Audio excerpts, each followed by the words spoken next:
Bonjour à tous, ici Ponfétude, comment ça va Ponf? Ça va super bien. Ça va super bien.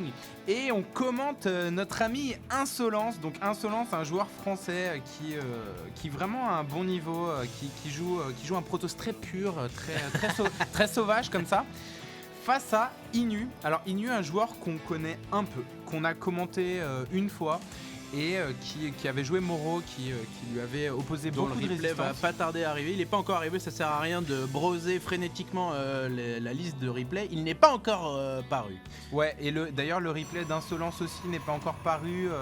Bon, on peut pas trop verra en plus parler, mais on n'est pas sûr qu'il sera sur notre chaîne. Bon, de toute façon, deux joueurs qu'on suit de très près. S'ils sont moins cotés sur la communauté internationale, ils sont moins connus, ils restent des très bons joueurs de notre point de vue. C'est pour ça qu'on les suit. Early Scout de la part d'Insolence, ça c'est le probe qui a construit le pylône qui est en train de scouter sur une map à 2 joueurs. Est-ce que ça vaut le coup? Je suis pas sûr. Là, ce qui est intéressant de noter, c'est que toujours pas de baraque. Là, vous voyez, alors ça c'est assez étrange d'ailleurs, hein. Là, il y a late baraque quand même, hein. La baraque, il l'a fait à 12, normalement ça se fait à 11. Donc bon, on va voir ce que ça va donner. Le scout d'Insolence qui va venir titiller ce petit VCS, lui retirer une partie de sa vie. Et donc on voit donc la micro de scout pour un Protoss, donc ça se passe d'une manière et pas de deux. C'est en gros, on fait des dégâts jusqu'à ce que le VCS vous enlève tout votre bouclier et après on se casse pour les récupérer. On se casse pour les récupérer et une fois qu'on a tout notre bouclier, on peut l'attaquer à nouveau. Mais Inu qui a changé de VCS, là vous l'avez vu, donc voilà, il lui retire la moitié de sa vie. Voilà, c'est un peu une petite danse de SCV probe qui est un peu entendue entre Terran et Protoss. On sait probablement qu'on va pas fumer l'ouvrier de son adversaire, mais voilà, c'est convenu, on lui casse un peu la gueule quand même. Pendant ce temps, donc on a une tech de la part du Protoss, pas de wall, mais bon ça c'est plus logique chez un Protoss. Pas de wall, on a un SCV qui s'attaque vaillamment à ce pylône et qui va probablement changer le cours de la partie. Ouais. En fait, là, il attaque le pylône parce qu'il ne veut pas que ce VCS soit visible dans les ouvriers inactifs parce que ça pourrait le perturber. C'est pour ça. C'est pour occuper ce VCS et pour pouvoir identifier ces autres VCS qui sont inactifs, ceux qui sont vraiment inactifs, quoi, dans sa base. Donc voilà, Inu qui fait un deuxième supply, Inu qui a fait un laboratoire technique, donc Marauder ou Reaper, même si pour l'instant il ne produit rien. C'est peut-être dissuasif, hein. C'est peut-être purement dissuasif ce laboratoire technique, on ne sait pas. Un Reaper qui va lui permettre de scouter. À côté de ça, porte de transfert qui est recherchée par Insolence. Porte de transfert, donc on l'a vu, ça peut permettre de warper énormément d'unités si d'un seul coup, donc en début de game pour un Protoss, généralement c'est la Sentinelle et du Zealot, et donc voilà, on a le Protoss qui va en accord avec son évolution de Warp Gate faire 2 voire 3 gates en plus pour pouvoir warper les unités 4 par 4 et surprendre son adversaire par sa vélocité. Ouais, mais là par contre vous avez vu que Inu a vu que Insolence n'avait pris qu'un seul gaz. Donc un seul gaz, ça veut probablement dire pas de Void Ray pour tout de suite. Pas de Dark Templar, vous savez, tous ces builds qui sont très consommateurs en gaz. Donc d'après moi, si Inu a un bon sens de l'observation, il devrait se douter du 4 gate push avec beaucoup de Zealot et peu d'unités à gaz puisque son adversaire n'a pris qu'un seul gaz. Donc on va voir ce que ça va donner, mais voilà, donc vous voyez les 3 gates supplémentaires qui sont en production, qui vont être transformés en Warp Gate d'ici une vingtaine de secondes. Très beau timing d'ailleurs, le Warp Gate qui se finit, qui est finalement chrono boosté pour coïncider avec la fin des deux autres portails. Là, pendant ce temps, au milieu de la map, on a 2 unités qui vont prendre possession peut-être. Ah, un Reaper qui a été produit par le Terran qui va se débarrasser d'un Proxy Pylon. Pendant ce temps, on a donc un Marauder et un Marine qui étaient venus, un deuxième Proxy Pylon, et oui, il ne se laisse pas avoir, mais finalement les troupes du Terran reviennent à la base et on a un Reaper qui est un peu libre sur la map, et ça c'est très dangereux pour un Protoss. Ouais, et j'aime bien cette idée de faire un Reaper en début de partie, pas vraiment pour Arras, mais uniquement pour Scout. Donc le Reaper qui a vu l'armée du Protoss, donc là il sait qu'il y a 4 Stalkers, 2 Zealots. Et donc là, ça va pouvoir lui donner une indication si oui ou non il faut qu'il se batte. Il choisit de la jouer défensive, même si avec ça, avec un peu de hit and run, avec du steam pack, il y a de quoi gagner. Le rocher destructible du côté de Inu qui est en train de se faire attaquer. Alors ça par contre, Inu n'a pas fait de supply ici, ce qui fait que... Il ne voit pas qu'il a une menace énorme dans son arrière-train, j'ai envie de dire. On a... C'est quoi, c'est 2 pylônes qui sont construits? Voilà, 2 pylônes qui vont permettre de warp en urgence des unités au cas où. Là on a le Reaper de Inu qui donc va essayer de passer, et il passe et il arrive dans la base du Protoss. Pendant ce temps, le Protoss est dans la base du Terran. Le Terran est surpris. Ah mon dieu, il n'avait pas anticipé ça. On a la moitié des SCV qui sortent du minerai et donc qui vont se faire tailler en un pièces. SCV qui tombe, 2 SCV qui tombent, 3, 4, 5 SCV qui sont tombés, 8 SCV qui n'ont pas miné. Allez, ramène tes SCV au minerai très très vite. Donc ça, une très bonne opération de la part d'Insolence qui a laissé quoi? J'ai pas très bien vu, mais 3 zilotes, bon, 3-4 zilotes pour quelques SCV et du temps de minage.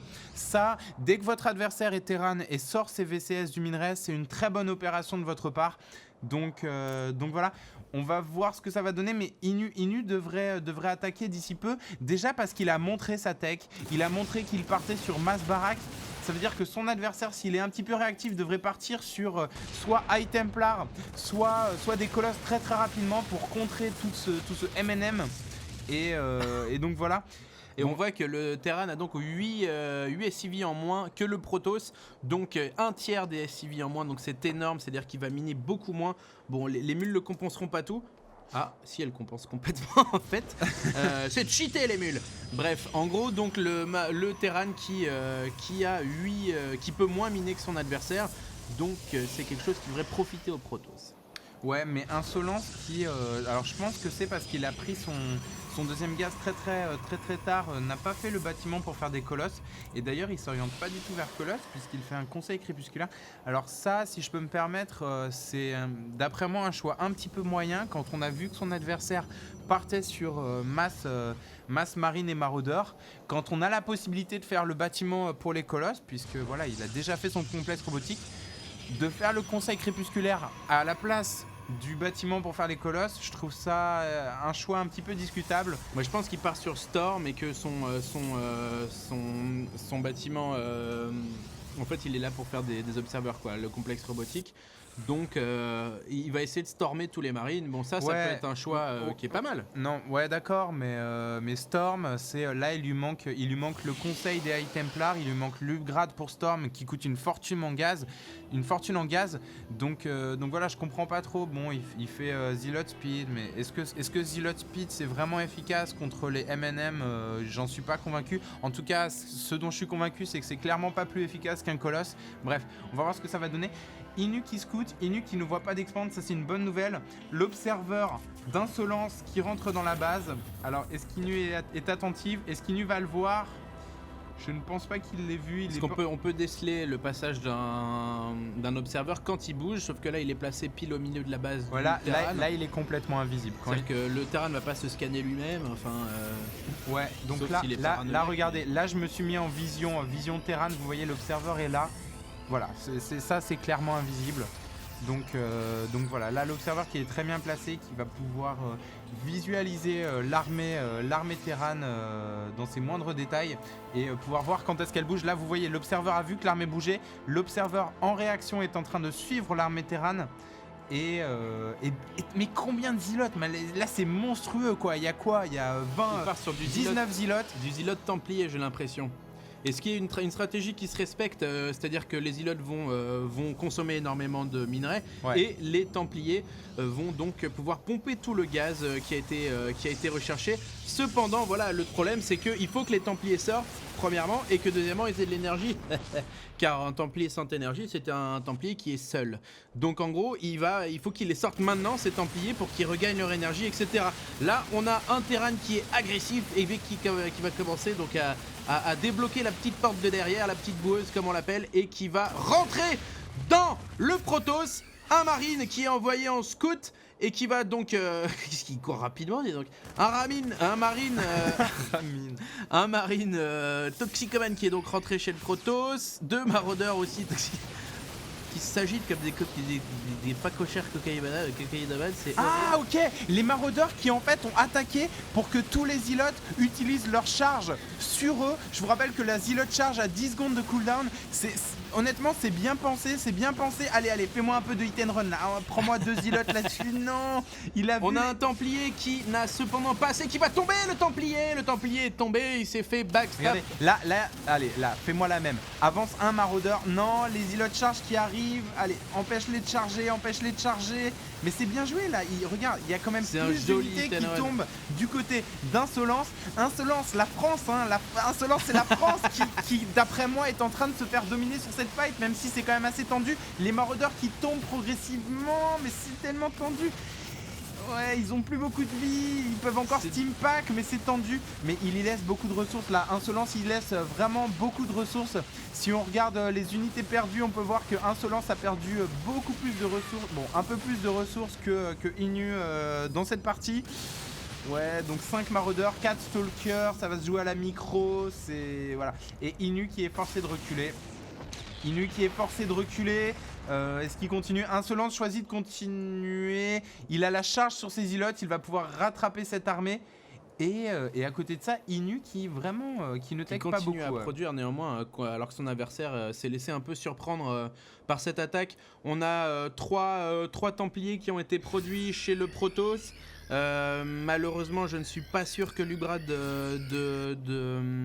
d'énergie a été recherché. Résultat, ils vont mettre un petit bout de temps avant de lancer leur premier Storm, mais on l'attend tous avec impatience.